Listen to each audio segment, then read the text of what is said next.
በእግር ኳሱ ዓለም ሁሉንም ነገር አሳክቷል።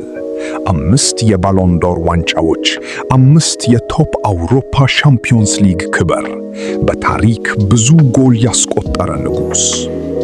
ነገር ግን ታሪክ ስሙን በወርቅ ቀለም የጻፈለት ያ ጀግና ከ4 ዓመታት በፊት በኳታር ምሽት ሜዳውን ጥሎ ሲወጣ አይኖቹ በእንባ ተሞልተው ነበር። መላው ዓለም ያንን እውነተኛ እንባ አይቶ አብሮ አዘነ።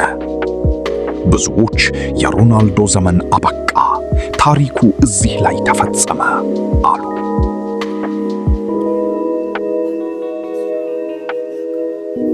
But World Cup, it's a dream. It's a dream.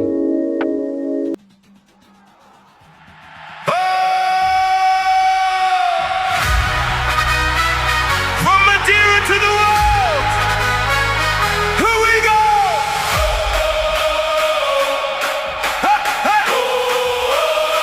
ነገር ግን ዕጣ ፈንታ ሌላ ያልተጠበቀ ምዕራፍ አዘጋጅታ ነበር። አሁን በ2026ቱ የዓለም ዋንጫ መድረክ ላይ መላው የዓለም ሕዝብ ለአንድ ሰው ብቻ እየጸለየና እየጮኸ ይገኛል። የሮናልዶ ደጋፊዎች ብቻ ሳይሆኑ የእግር ኳስ ጠላቶቹም ጭምር ይህንን ዋንጫ ሮናልዶ እንዲያነሳው በውስጣቸው ይመኛሉ። ለመሆኑ ዓለም ሁሉ ለምን ይሄን ታላቅ ክብር ለሮናልዶ ሊሰጠው ፈቀደ? ለምንስ ነው ይህ የ2026ቱ የዓለም ዋንጫ የሮናልዶ ትንሣኤ እንዲሆን መላው ምድር የፈለገው? የመጀመሪያውና ትልቁ ምክንያት ፍጹም ሰብአዊነትን ያሻገረው የሱ ጥንካሬ ነው።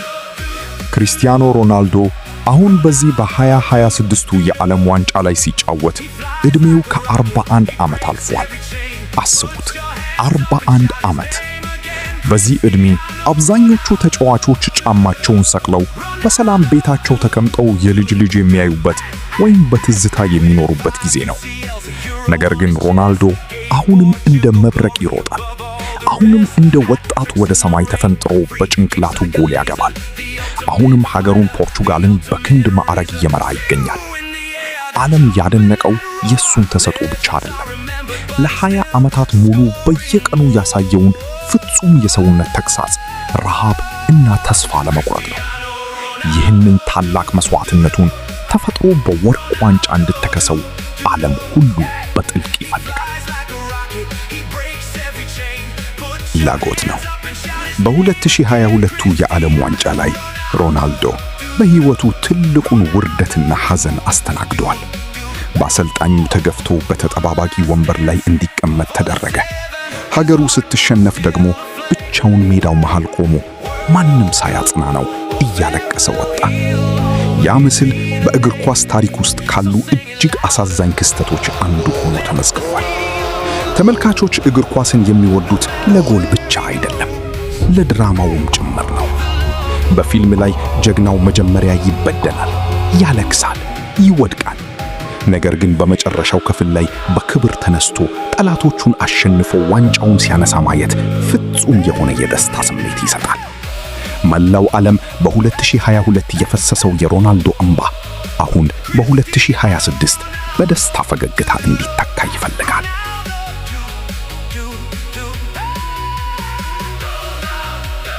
World Cup, it's a dream. It's a dream.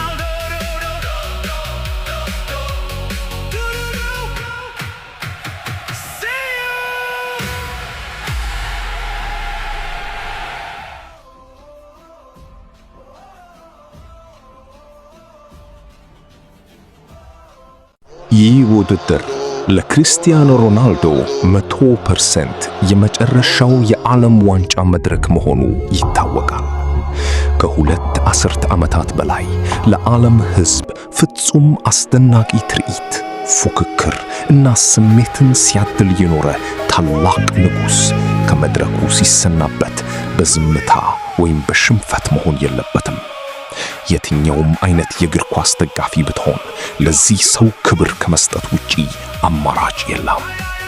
የአንድ ታላቅ ዘመን ማብቂያ ላይ እንደመገኘታችን ያ ዘመን ሲዘጋ በታሪክ ትልቁን እና ውድ የሆነውን የዓለም ዋንጫ ወደ ሰማይ አንስቶ መሆን አለበት የሚል ፍጹም የክብር ስሜት በመላው ምድር ላይ ሰፍኗል።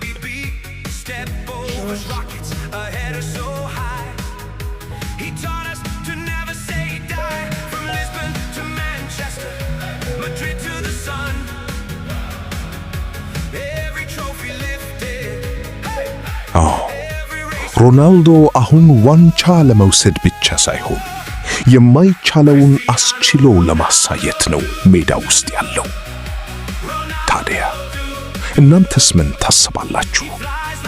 ክርስቲያኖ ሮናልዶ ይህንን የ2026ቱን የዓለም ዋንጫ በማንሳት ታሪኩን በድል ያጠናቅቅ ይሆን? ሐሳባችሁን ኮሜንት ላይ አስቀምጡልኝ። ቪዲዮውን ከወደዳችሁት ላይክ እና ሰብስክራይብ ማድረጋችሁን አትርሱ። በሚቀጥለው ታሪክ እስክንገናኝ